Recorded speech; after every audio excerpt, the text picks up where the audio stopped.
Hercules bahkan pernah memimpin hampir 17.000 anggota yang tersebar di seluruh Jakarta. Dia menggambarkan Tanah Abang sebagai wilayah yang liar, di mana sering terjadi pembunuhan dan konflik antar preman. Pada masa itu, saya masih tidur di bawah jembatan tanpa bisa merasakan ketenangan. Saya selalu membawa pedang di sisi tubuh saya.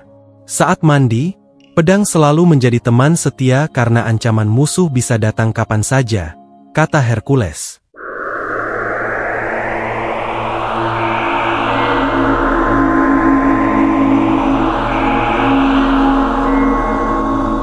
Assalamualaikum warahmatullahi wabarakatuh.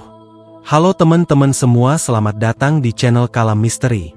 Dan pada video kali ini Kalam Misteri akan membahas tentang kisah persahabatan ex-preman Tanah Abang Hercules dan Prabowo Subianto. Hercules sedang menjadi perhatian setelah dia diangkat sebagai tenaga ahli di Pasar Jaya. Banyak orang yang meragukan alasan di balik penunjukannya setelah sebelumnya memegang peran penting di Pasar Tanah Abang. Meski begitu, dalam pernyataannya, Hercules tidak terganggu oleh pandangan orang terhadap dirinya. Dia menanggapi dengan menuduh bahwa orang yang tidak menyukainya dipilih menjadi tenaga ahli kebakaran jengot karena mereka lapar. Selain itu, Hercules mengaku bahwa tujuannya bukanlah mencari nafkah di Pasar Jaya, melainkan dia menganggap penunjukan tersebut sebagai penghormatan bagi dirinya. Jadi, siapa sebenarnya sosok Hercules yang sedang menjadi perbincangan hangat ini? Rosario Marshall, yang dikenal dengan nama Hercules, pernah menjadi preman paling ditakuti di Pusat Perdagangan Tanah Abang, Jakarta Pusat. Pria asal Timor Leste ini membangun sebuah dinasti preman pada akhir 1980-an dan mencapai puncak kejayaannya di pasar tekstil terbesar di Asia Tenggara itu hingga tahun 1996.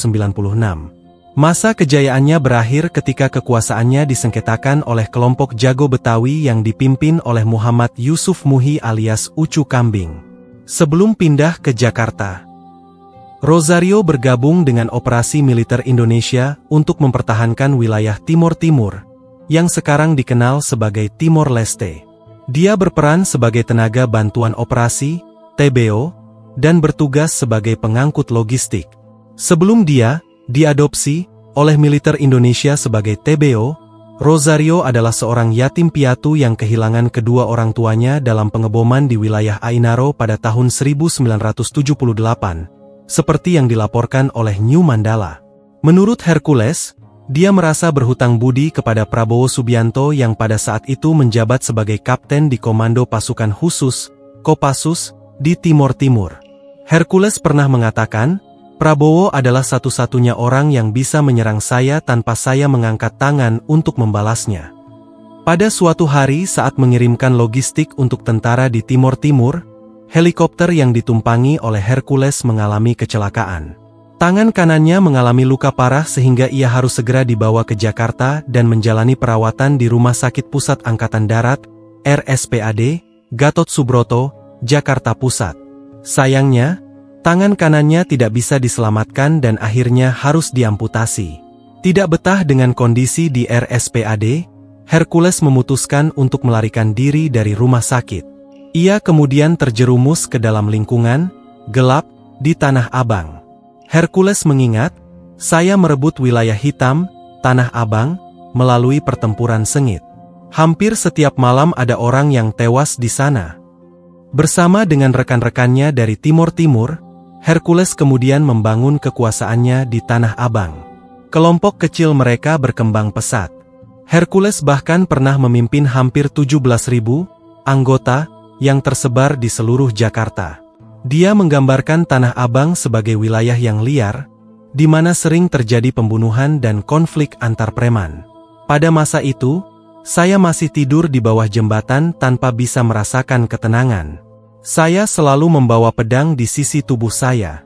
Saat mandi, pedang selalu menjadi teman setia karena ancaman musuh bisa datang kapan saja, kata Hercules.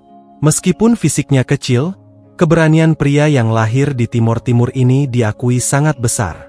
Dalam pertikaian antar kelompok, Hercules seringkali menjadi pemimpin langsung. Dia terkenal sebagai preman yang dianggap tak bisa mati karena seringkali berhasil menghindari kematian. Hercules pernah ditusuk sebanyak 16 kali dan harus dirawat di ICU. Namun nyawanya tetap berhasil diselamatkan. Dalam salah satu pertarungannya, Hercules ditembak di mata dan peluru tersebut menembus hingga ke bagian belakang kepalanya. Namun, dia berhasil bertahan hidup dari kejadian tersebut. Hercules mengatakan bahwa dia sudah bertaubat sejak tahun 2006. Saat ini, dia menjalani karir di dunia bisnis di bidang perkapalan dan perikanan. Hidup manusia hanya sementara.